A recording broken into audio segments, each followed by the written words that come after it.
Okay, what are NFTs? How do I create? How do I buy? How do I sell? Well. Interesting. Yes.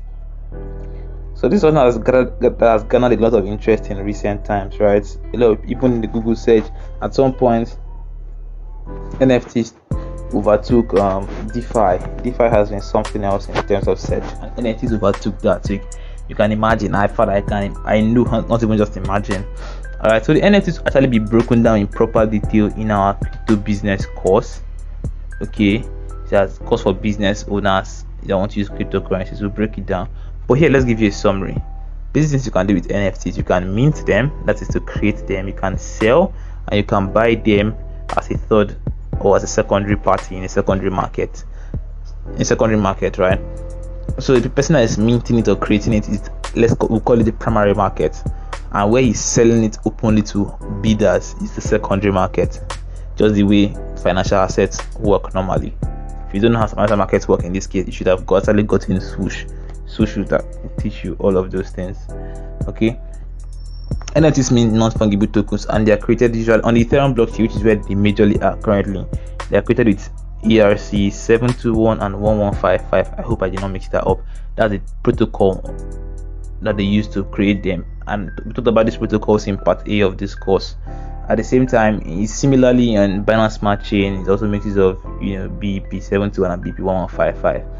Other blockchains also have their own protocols for creating them. So NFTs are unique. There is no other like it. Some are created in batches. Now they come together as a batch, unique. And you can see, it's like saying you have just one type of shoe in the world, and saying you have 100 types of that particular shoe together. That's how it works. Now, NFTs are not necessarily digital art or even art. NFTs are just a way of representing a certain item as the original version. So it could be that I have an antique chair that is the only one left in the world, and people are not sure of how to know, it becomes an issue of knowing which one is the original chair. So once it is said that my own is the original chair, I create an NFT to represent it. I can also send the necessary files to that particular NFT in the minting process, or I simply create it and put it on the blockchain, and I can sell it easily. Say for instance the Mona Lisa painting.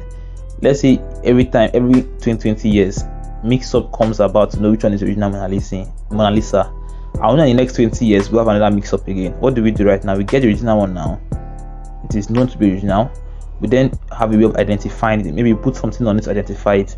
Then we take a picture of that thing or of the Mona Lisa itself, use it as the reference image to mint the NFT on the blockchain. Once that is done, anybody who has the key to the wallet that NFT is minted on is said to be the original holder of the Mona Lisa. So if he sells it, what he's doing is transferring ownership of that wallet to the new buyer. Then he will now ship the Mona Lisa. But at the same time, you can use it for digital items such as digital art. Once you transfer the key, that is all you've sold. You don't need to ship anything again. This can be applied to certificates for schools. That way they can always know fake and original certificates. It can be used for proof of attendance, and that way we don't need to print papers to get guests into your event, or to know that somebody attended your event, has saved the environment from degradation due to felling of trees. So there's so many advantages of NFTs, so many things it can actually help us to do, and this is just new. So we should expect more things that will come out of it. So you can mint especially on Ethereum, you can mint on OpenSea, you can mint for Binance, you can mint on Bakery Swap, you can sell on Binance Smart Chain on Bakery Swap. For Ethereum, OpenSea, Variable, I think Decentraland as well. There's some other smaller ones. Alright, so even Binance itself, Binance.com, will be having its own NFT marketplace very, very soon, and they've been working hard to get some of the biggest boys in globally to really launch NFTs on it. So get set, this is going to be interesting. Same way you can sell on those platforms, same way other people can buy as well. Beeple is the highest record selling NFT artist with $69 million thereabout for his 5,000 day artwork. Alright, so there's so many opportunities even for artists, painters, people that draw, artists again in terms of musicians. You can have exclusive songs, everything, and you hold your rights on like the regular streaming platforms that make or even labels that make things difficult for artists. So this is going to be freedom, this is going to be openness, it's going to be transparency, this is going to be collaboration as we continue to build towards the kind of world we desire that technology can afford us. So crypto tokenization, okay, what's the big deal about crypto? Right, so you can actually use cryptocurrency especially with the newer development of smart contracts and Ethereum blockchain and similar blockchains, right, to tokenize real life assets. So now we can actually buy and sell assets across the world without needing, without respect for physical boundaries because of cryptocurrencies. The way I can exchange cryptocurrencies, I should able to also exchange crypto assets. Basically the same technology and the same thing. Just that why we're calling one coin cryptocurrencies because we want it to be a means of payment. We're calling another one crypto asset because we want to represent certain assets. For instance, real estate, certificates, stocks. Right. So on Binance now you can actually trade stocks using cryptos to represent them. Same way on some other platforms. Well, you can also trade land, buy and sell land, houses and so on, but they are represented by cryptos. Right, there's so many things you can do right now and simply represent them with cryptos. That's why some big platforms now are launching their own native token or their own reward tokens. It's just, which we call utility tokens. It's just a way of making use of cryptocurrencies to represent real life and day-to-day activities. And as we go further, we should expect more of this, even from coins and cash. By the time we're releasing our own roadmap, you would see where we intend to make use of these utility tokens to represent certain real life assets.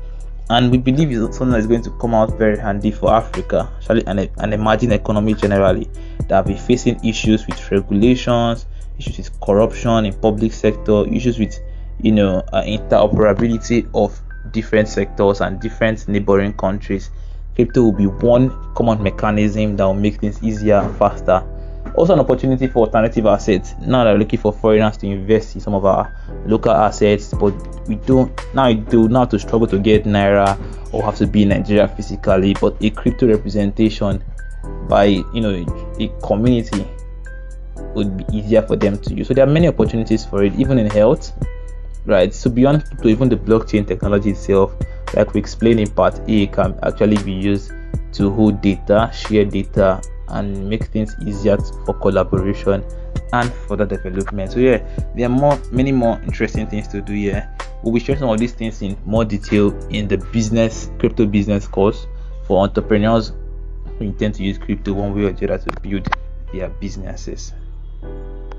How do you keep your crypto safe? Well, there are basic things you should actually do when you start dealing with cryptocurrencies. First, know your passwords, right? Don't use the same password on all of your platforms. It could be a bit similar, but it shouldn't be exactly the same. It could be completely different. That'll be better for you, right? And then again, for your crypto exchange platforms, make sure you use your two-factor authentication. Do that. If you want to use three factors, use three-factor authentications. All right.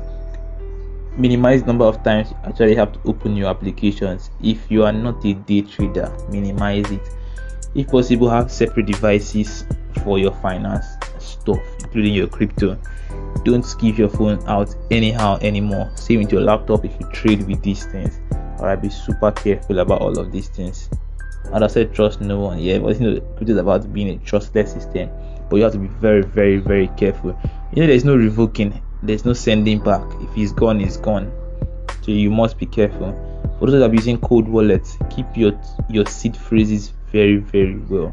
Nothing like send me crypto, sir. It was last year there was this scam that they executed it almost flawlessly.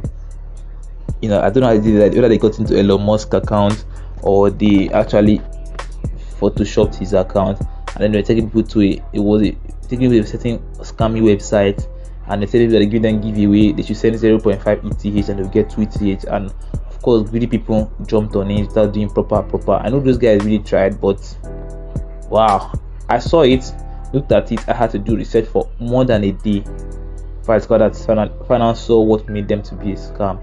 And as of today, I didn't even do that kind of one day research, because I know that once somebody says send me to send you that, it's pure scam, right? It's pure scam. Airdrop is airdrop, it should be free of charge. Pre-sale, very risky, but that you have to do your own research. But send me this or send me that in the name of giveaway or airdrop is an outright scam. Avoid them.